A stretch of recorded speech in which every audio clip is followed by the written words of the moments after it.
Hey guys, welcome to the post UFC Kevin Holland versus Derek Brunson wrap up episode. Overall, I'd say good card. Overall, good card. First, we're gonna start off with the Macy. I don't even know how to say her name. Chasion. Yeah, versus Marion Reneau. That was a fun fight. I thought that was a fun fight. It was. Cassian did a good job at staying at the end of her punches. She had really good striking. Mm-hmm. Damaged up Reneau it was bad. crisp. With had her nose busted bad with the check left hook was that's kind of what started the end of the fight. Even though it went to decision, that's when she really started dominating. Because Reneau had her moments in the first round. She was the shorter, thicker, stronger opponent as far as her shots looked like they had more of an impact. I feel like Cassian, I feel like we're butchering that name, by the way. Yeah. Chao-san, I think they said something else. Anyways. I thought they said Chao-san. Chai-san.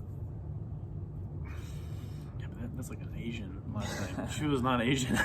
But she did really good. I think her weight class is Shevchenko is the champion. Mm-hmm.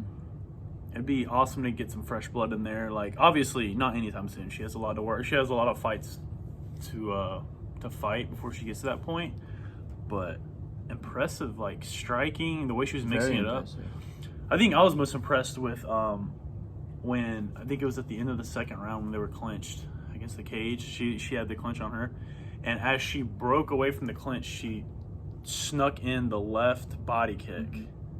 And she backed up just enough to get away from the hook. Mm-hmm. As she was backing out of the clinch too, which is such a veteran move because most people, they kind of relax when they get out of the clinch.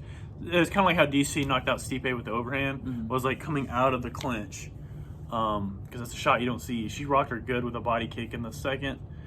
Went on to win by decision, mainly due to her striking. She outstruck her all on the feet. Moments on the ground, I can't really remember. Do you remember any moments on the ground? I do not. I know they went to the ground. I know they grappled. I thought Reneau kind of initiated it, but then I do remember Chasion. Let's just go with Macy. I remember Macy was she had a really good sweep in the second, I believe. A really good sweep. I remember that.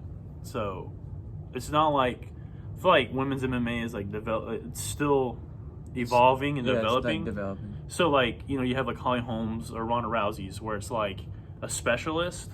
I mean, Amanda Nunes has it all, but I feel like she was pretty well rounded, especially for the level she was at. And she's only going to get better. So I was impressed. I think there's some interesting matchups in the future for her. Then at the start of the main card, we had Tai Tuivasa defeating Harry Hunsucker by knockout in the first. Yep. Talk about that a little bit. That was a good fight. We definitely got it right on our picks. We said Tai was gonna win first round knockout. Yes. Harry Hunsucker still needs to change that name. The Hurricane, bro. That's Triple H. He had me worried for a second because he definitely has power, but Tai took it well. Then got the victory. He landed a really nice straight when he was coming forward on him. Mm-hmm. He was coming forward on Tai, and I was kind of worried. I was like, oh man. But Ty's got a chin, man. He took the straight well, and then ended up landing his own shots, landing his own punches, and put him out early in the first. I think he ducked to the side, a left hook, and then threw the overhand. I believe it was a left and then a right, and put Hunsucker down. Harry was down, followed up with some shots, and the fight was over. So it was a good victory for Tai. So that's two good knockout victories in a row. He's got Stefan Struve, and then he just knocked out Harry Hunsucker, which Harry Hunsucker, people are going to say... He's new. He's just getting in it. He's new, yeah. Late replacement. Was it a 4-day notice? But either way, Harry came out game. Yeah. Tai is a fan favorite. My opinion after this fight, I think Harry still deserves another fight in the UFC, which I think he'll get, especially for stepping up short notice. But Tai Tuivasa versus Greg Hardy, to me, would be a fun fight. It's almost like you have like a fan favorite versus somebody who most fans, I think, agree just dislike. Not a lot of people like Greg Hardy, so it would be. I don't know, that like the fans would be involved in that fight. The memes, the MMA pages, they would all like be all over that fight. I think that's where they need to go after that. Tai Tuivasa versus Greg Hardy. That's what I'm calling for, anyways. It'd be a fun one. In which case, I would pick Tai because I think I'm always gonna. Yeah, I don't got much respect for Greg. Yeah, and I'm always just gonna side with Tuivasa, man. He's a nice guy, good guy, and he's just always game. Like he goes out there to fight. Like sure, he has some stuff to work on. I know people criticize him for the ground game and whatnot, but at the end of the day, like he says, he just wants to entertain the fans. Yeah, he's just a street brawler, like he says. Yeah, street fighter. Yeah. So that's that fight. Next up was the Cheyenne Buys, which earlier on in the night, we're going to mention later, Bruno Silva defeated her boyfriend or husband. I don't know if it's her boyfriend or husband, but Bruno Silva got a performance of the night for finishing him, TKOing him, which we're not going to cover that fight, just running over that real quick because that was a performance of the night bonus. And so Cheyenne Buys defeated Montserrat Canejo by decision. Now, I know... No, I thought Canejo won. Oh. I wrote that wrong. Terrible, yeah. Canejo won by decision. Canejo won by decision. Jesus Christ, worst podcast it's all right, ever. Though. It was a defeated it was a bad Buys. match, Yeah. So, it was... I know you got like really frustrated with this. I was very frustrated. I mean, I was too. Just because... But go over why you were frustrated. I mean, Buys is a great striker. No, like, disrespect with her. But she'd get in the same position. Where it was like a head... It was basically like a headlock. But then she'd get, like, judo thrown almost. And just all around, she'd get stepped, like, just laid down on. And she wouldn't get up. Or if she tried to get up, she would try to flip over, but keep her... hands locked, so she couldn't base up or anything. So there's no way you're going to get up if you're keeping locked on the top opponent. Yeah, she kind of was like, you could tell the grappling was not her strong suit. No, it wasn't. She would piece up Canejo on standing, like her kickboxing was far superior. But then she'd like get the clinch. She'd go in for the clinch. Yeah, and it's like Canejo had the same. She was approaching her with the same attack every time. It was like a head, arm, headlock against the cage. They would grapple, and then she would throw her. She would still have her in that position, and she would just kind of do these short little rabbit punches to the forehead. But it's not like I've been fine if she kept going, but she'd like 1, 2, 3, adjust. Yeah. Move, So we were frustrated on both ends because she was just doing these short punches, and then. But I mean, if like they said, if you keep doing it and it doesn't, if it's not broke. Don't fix it. Yeah, exactly. Yeah, exactly. But still. She did what she had to do to win. I don't know if she picked up any fans from that. No, it was not a fan favorite. But Buys, it was mainly her fault for like continuing to put herself in that clinch position that she didn't do good at keeping her range, and then just the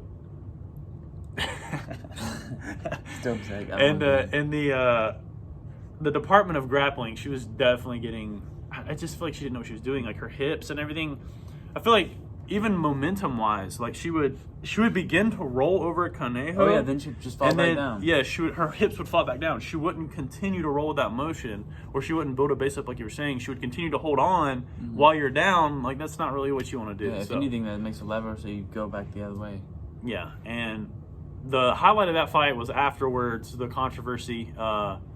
They were like trying to fight each other afterwards, like right when the bell rang. I don't even know what all that is about. I do. They said Buys claimed that Canejo spit on her. See, but they interviewed Canejo afterwards, and she's like, she's confused. No. Yeah. But like looking at the highlight, it does look. She makes the motion, but I didn't see spit come out. And like I will say, the highlight, probably honestly of the night, because a lot of pages are gonna like they're saying this is like a big quote, is I'll follow you home. Like, I'll follow you home is now like one of the big MMA Who quotes. said that, by the way? Because I heard it happening, but like I never. I don't know. I want to say Conejo. I thought Conejo said it, but I don't know. She has a translator and everything, so I feel like it's Buys, which is funny because I saw this meme today. It was like after Buys followed Conejo home, and it was literally just they cropped out the picture of her holding her in a headlock, but like outside of her house, and it's true. Yeah. I remember I had this problem with a guy at my gym when we boxed. And the guy got mad at me because I landed a good shot on him after we sparred. And he wants, he literally says, like, hey, you do that again, bro. Like, the gloves are coming off. Then we're really fighting. The gloves are coming off. And it's like, we just fought. Like, we just fought. What are you going to do any different? We just fought. And he had nothing to say to that. And it kind of reminded me of that, like, Buys being like, I'll follow you home. Like, we'll get into it. And it's like, well, she's going to head arm. Fucking throw you and hold you down and rabbit punch your forehead. Yeah. It wasn't the most exciting fight, but the end was like okay. Yeah, it had a little drama. I always like beef and drama. Had a little drama to it. Yeah, most fans do. But so that one's that. Next up we had Max Griffin fighting Keenan Song, which ended in a first round knockout. Max Griffin took the victory. He knocked him out with punches. It was a good right straight left hook, and just put him out completely. It looked like every time he caught him, he kind of stung him. I think he stung him a few times in the first. And it was an early, like, he came out sprinting. So I mean, good victory for him. The only critique, if anything, was that he did seem a bit winded because he did come out sprinting. Yeah. Even Michael Bisping mentioned it, during the commentating, is like, hey, he's breathing kind of heavy because he came out sprinting at him. So, but I mean, at the end of the day, he won by knockout. So that's not really a critique if he won. But he immediately afterwards caught out Geoff Neal, which that's a 170-pound fight. I mean, obviously that fight's at 170 pounds, but he's calling out Geoff Neal, which Geoff Neal just came off of that loss to Stephen Wonderboy Thompson. Isn't Geoff Neal ranked though? Yeah, he's ranked, and that's what I'm saying. It seems that was a big call out. A lot of people are saying, "Oh, big call out, respect to him." Which, respect to him. He's calling out a killer, but I see that fight going down as Geoff Neal brutally knocking out Max Griffin. No disrespect to Max Griffin, it's just Geoff Neal he's up there, and he's put away some bad dudes, and I feel like Max Griffin still kind of has his foot in the door. Like, he just came in, he just came off of the Contender Series. That's a big name to be calling out immediately. It is, and it's a dangerous fight for him. Yeah, I wasn't really impressed with that fight either way. It was a good knockout. What with the Max Griffin versus Keenan Song? Yeah. Why not? Because I could still tell he was new. He rushed out there. He was. Some flaws in the technique. Yeah, flaws in the technique.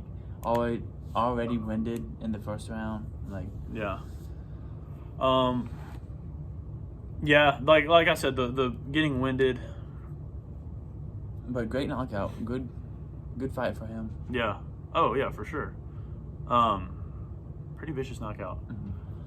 Cringy dude, but yeah, that's what I was gonna say. I was gonna say you don't like him because you thought he was cringy, which I kind of he was a little bit cringy, but. What are you going to do? It doesn't take away from his fighting. He had a good knockout. If anything, it adds personality. Yeah. Speaking of cringe, we are now in the main event. Dude, I gotta stop tweeting about fights because I feel like Twitter, for me personally, is just bad juju. Anytime I say something, the opposite happens. I'm like, man, Pete Trion is about to dominate this fight with Aljamain Sterling. Well, he did, though. Illegal knee. Yeah, but I was gonna say I said he's gonna win. Illegal knee, he didn't win.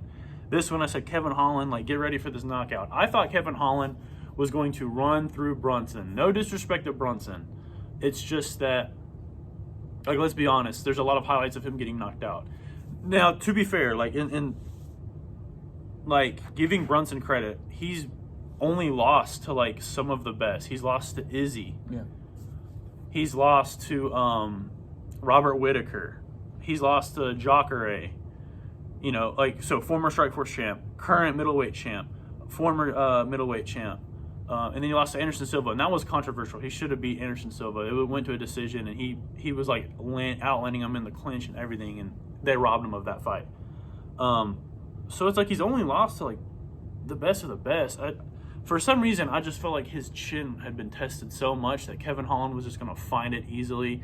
I thought Kevin Holland was in his head, and I thought it was just Kevin Holland's time to shine. I mean, you could tell, like even in the commentating, it was supposed to be his come out fight. It was supposed to be his breaking into the... I was hoping for Kevin Holland. Yeah. I mean, and the way everyone hyped him up, it was bound to be Kevin Holland.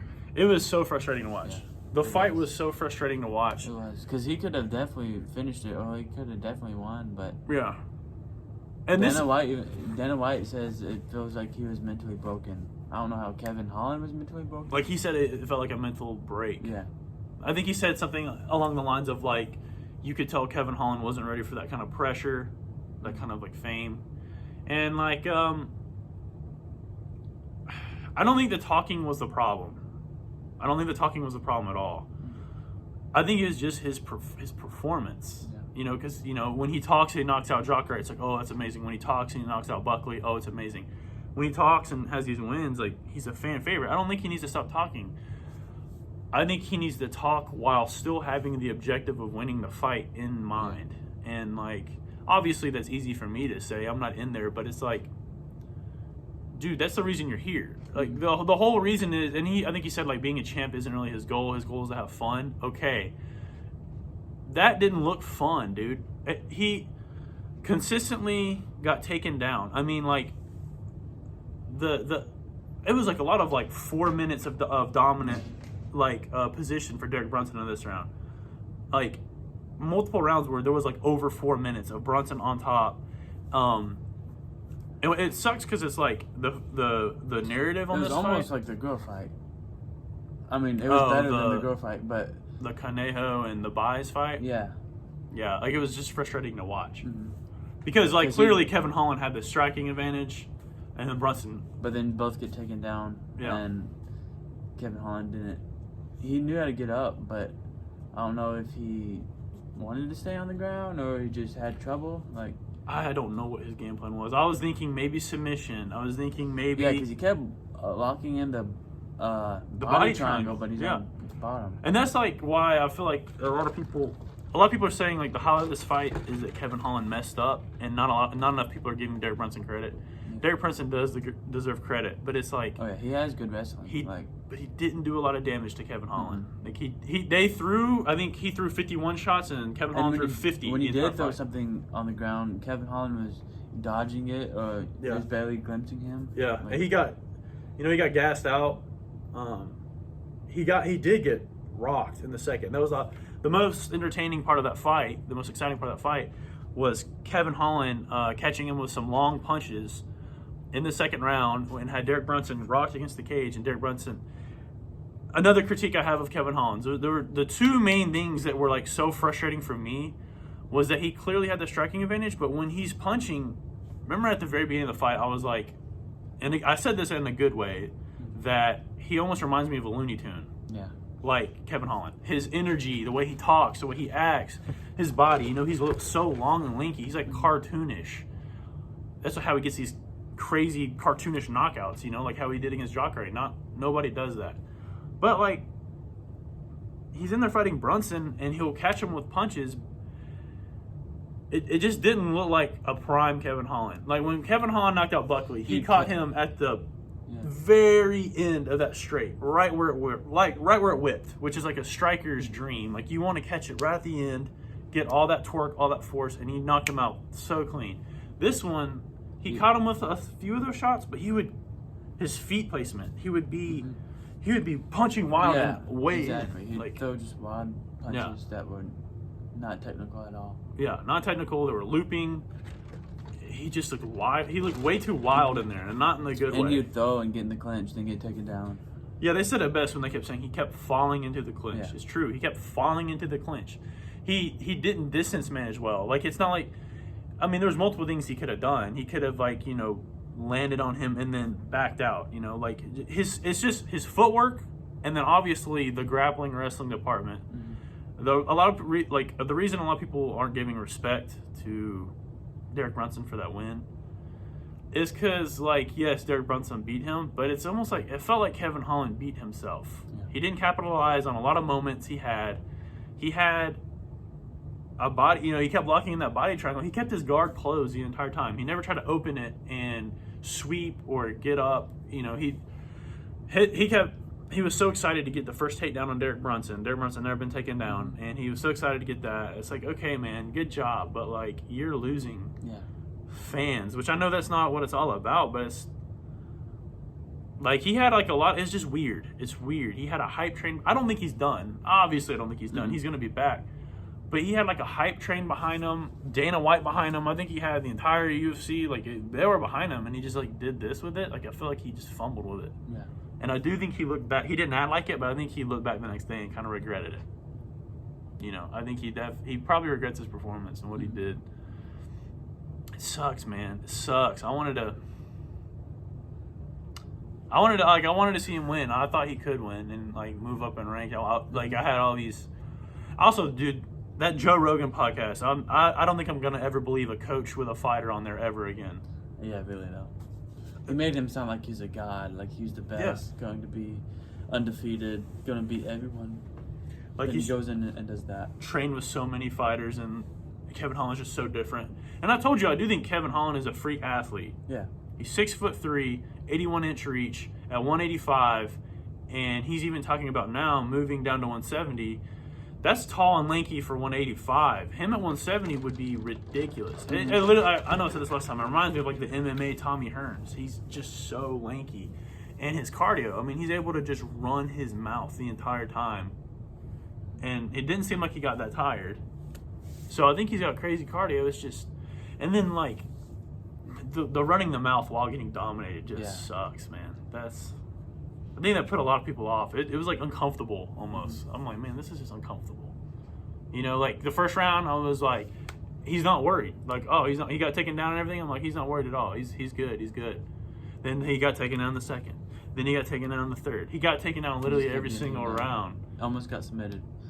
I was even at the point where I was like, I was so faithful in him. I was like, he's going to pull a 5th round knockout. That's what I was thinking too. I was like, he's just doing all this. They're gonna get like a miraculous 5th round knockout. Yeah, I was like, he's so confident. And then, he kept telling his corner, I got this. I hear y'all. I'm like, oh, dude, he's going to do it. Nothing. He didn't do, I was like, what? Derek Brunson did, Derek Brunson got the takedowns. He played a smart game. Yes, he fought the fight he needed to fight. Yeah. He controlled him on the ground well. He got the takedowns. But even the takedowns, it started off with him capitalizing on Kevin Holland over punching and over committing to something, and his completely out of placement with his feet, his body, and everything. And then later on, he was taking him down consistently because like he wasn't pushing. Kevin Holland wouldn't push his hips back. His hips were forward, knees together, like legs together. He didn't look like I don't know. It almost looked like he wanted to get taken down. He wanted to lose. It felt weird. It felt bizarre. It did. But Derek Brunson did initiate it looked like a tight head-arm triangle choke. Kevin Holland was still talking the entire time, so he attempted a submission. He did throw some shots, but nothing crazy. I wouldn't necessarily say he shut up Kevin Holland. Like he said he wanted to shut him up. I don't think he shut him up. I think he got the victory he needed to get to move on. But Derek Brunson goes on to call out Paulo Costa because he said that's the fight he wanted. He wanted a ranked opponent. What do you think about that? I feel like Paulo Costa knocks him out. You think so? Yeah. I feel like Paulo Costa gets that win. I don't want to see it easy, but... No, I will say. If you're not going to say it, I'll say it for you. It's going to be... I feel like it's an easy win for Paulo Costa. I know Paulo Costa has been the butt of many jokes, Tipsy Costa and hungover Costa, whatever. And just... hopefully Izzy did get in his head, but hopefully Paulo comes back with vengeance. I think Paulo Costa brutalizes Derek Brunson. No disrespect to Derek Brunson. That's how I see that fight playing out. I don't see him manhandling Paulo Costa like he manhandled Kevin Holland. He's not going to do that. That's the only reason he won, was because he was able to manhandle him on the ground with his wrestling. Mm-hmm. I think with Paulo Costa, that would be a different story. Yeah, I see him getting knocked out. Me too. So, fights to make after that, I would say Paulo Costa versus Derek Brunson, because that's what Derek Brunson wants. He wants a ranked fighter. Give the man what he wants. He's on a 4-fight win streak. And if he's able to beat Paulo Costa, I mean, that's good. I mean, like, he deserves it. He said it himself. He's considered a gatekeeper. Yeah. If you beat him, you'll become a champ, or you'll fight for the belt. So I think now that he's on 2 good wins, I mean, it's not the most exciting. He said it himself. It's not the prettiest. But the wins. Yeah, he beat 2 hype trains. Yeah. Shabazian and then Holland. I mean, these were 2 people that people kept saying, like, these are going to be champs. I kept saying Holland was going to be champ, but whatever. Thanks, Holland. Letting us down. And then for Kevin Holland, I put, if he's going to stay at 185, I know he said something about 170. I haven't really thought about 170 yet. But if he decides to stay at 185, I think he should fight Brad Tavares. Because Brad Tavares just got a nice victory, a nice win. And they're ranked similar. I believe Kevin Holland was ranked 10th. I don't know if that was before or the fight or after the fight, but he's ranked 10th. And Brad Tavares is 14. So I feel like that's a good matchup. And I do think the UFC, I think, does want Holland to do well. I feel like they feel like he could be a star, That's why they kind of gave him this fight. And I think this would be a good fight to kind of get him. Brad Tavares is a striker. He's a striker. So it would be good for him, I guess, to go against a striker. But he's got to get past that wrestling. He's got to learn the wrestling. And I know the meme of the whole fight was him talking to Khabib. Yeah, it was funny at the moment, but then it just got sad. Yeah, it got old. It's like he was actually asking for help. Like, what do I do? Yeah, I know. It's almost like he was hiding behind the jokes, hiding behind the laughter and whatnot. But those are the 2 fights I think they should make after. You agree with those? Yeah, I feel like Brad Tavares is a good match for Kevin Holland. And like dangerous too. I'm not saying that's an easy win for Kevin Holland. That's a dangerous fight for Kevin Holland, specifically the way he fought. That'll prove if he's still, good as he says he is. Exactly. And Derek Brunson, like you said, he has a 4-fight win streak. Called out Paulo Costa, so why not give him Paulo Costa? And Paulo Costa right now is kind of waiting in the wings, like he doesn't have a match. Because now he was going to fight Robert Whittaker, but Robert Whittaker is fighting Kevin Gastelum, so why not give him a match while he waits? Exactly. And then to mention the performances of the night, because these fights we didn't really, most of these fighters we didn't predict their fights, we didn't discuss their fights, but they're worth mentioning. The Max Griffin one, he got performance of the night, which we've already talked about. Adrian Yanez, he fought Lopez. Yeah, that was the one that had amazing striking. Bantamweight. Yeah. Oh, he gets off the Contender Series. Oh my God. He's going to be in top contender. Yeah. Like he might be champ one day. I wouldn't put it past him, dude. I mean, that was pristine striking. Against a tough guy too. Yeah. Lopez looked powerful. Lopez was throwing some bombs.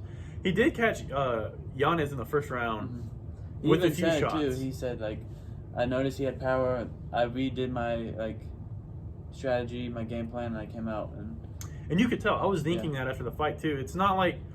So what won him the fight was the way he was able to split Lopez's timing. He was able to split his timing, meaning he jabbed and then right when the dude starts to counter, or you're interrupting that. You're intercepting either before or in the middle of a combo. You're timing it just right. That's how he got the knockout. It was a jab, and he just barely it literally reminded me of Max Holloway when he knocked out Jose Aldo. Yeah. The jab, lean back 1-2. I mean, the lean back was so slight. Punch came right here, and then I don't know if you want to call that a straight or a right hook, but he caught him with the right hand, and he put him away. I mean, he spun Lopez spun around. Yeah, really and that's a bold maneuver in the striking department, because Lopez was throwing with his his power hand, his backhand. He was throwing that whenever he jabbed. Here comes the power hand. He leans to this side, just slightly of the power hand, and catches him with his. He didn't get hit, and then he did this whole maneuver ragdoll. That was It was a great fight. beautiful. Not a doubt in my mind he was going to get the performance of the night bonus for that. Because, I mean, and I know I'm going to be honest with you. I don't even remember the name of the guy he called out. The guy he called out is also from the Contender Series. I think that dude was running his mouth about Yanez. I want to say his name right. I should learn how to say it right to be more respectful. But, like, I was telling Jacob, and, like, this is a rush. This is a little bit of a rush. It's a little too fast. But I hopefully down the line this happens. Him versus, like, Sugar Sean O'Malley would be, like, so entertaining to me.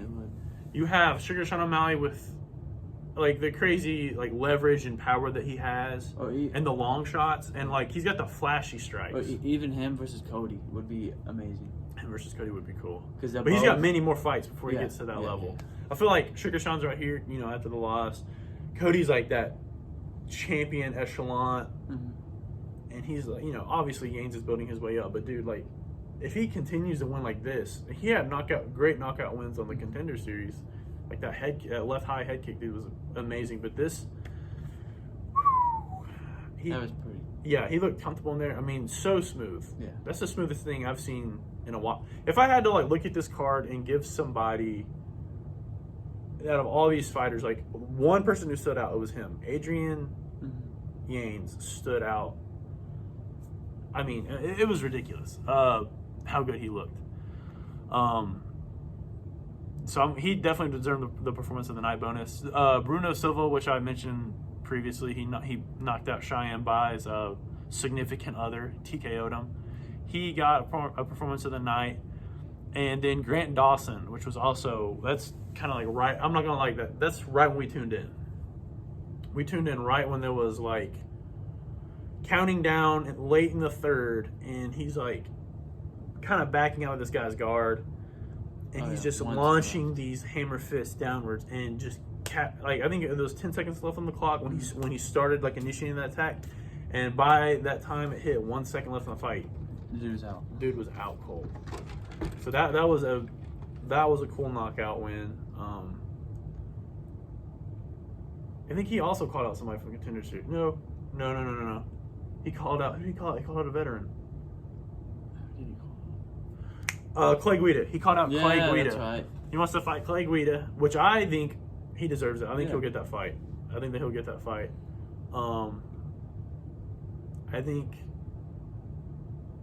gets that fight. I think he wins it too. The dude. I know I'm not really covering the fight that much. I'm just saying the finish, but he looked good. He looked good. It sounded like he had a good corner too. Like I know they were telling him like, we don't know the scorecards. You have to finish it. You have to finish it. I think he said it might have been 1-1 on the rounds, and just knocked him out on the ground. So yeah, he called out, and then he also called out Paul Felder because Paul Felder wasn't following him on Instagram, and he's like, dude, you gotta follow me on Instagram. It was funny. So that is us covering the UFC Vegas fight night, Brunson versus Holland. That's kind of our opinions on everything. Later on in the week, we're going to cover the upcoming card this Saturday, which is Stipe versus Ngannou, which also, this was breaking news last night during the fights, is that Brian Ortega and Alexander Volkanovski is not going to be on there. Yeah, it's canceled due to COVID. Alexander Volkanovski. Same thing with Gregor Gillespie and yeah, that fight never happened on this card because of COVID. The MMA gods are frowning down upon us. They're just cursing us with the COVID. They sure are. I was looking forward to that fight too. I think they might have rescheduled it. I hope they did. I know they're pushing back the Volkanovski and Brian Ortega. Because that's what I was going to ask you.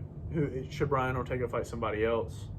But I think they're just going to push the fight back, which sucks. But I mean, still looking forward to this card this coming Saturday. It'll be fun. We'll give you the picks and all that later on in the week. You have anything else to add? No, I think that's it. That's it? Okay. Thanks for tuning in. Again, this is our review of the Holland versus Brunson card. In the comments below, say if you agree with some of the fights that we would like to make after this for the winners, or if you'd like us to cover something else, or your picks, just give us your opinions. Thanks, guys, for tuning in. I'm Caleb, I'm Jacob. and this is Ramblin Rays.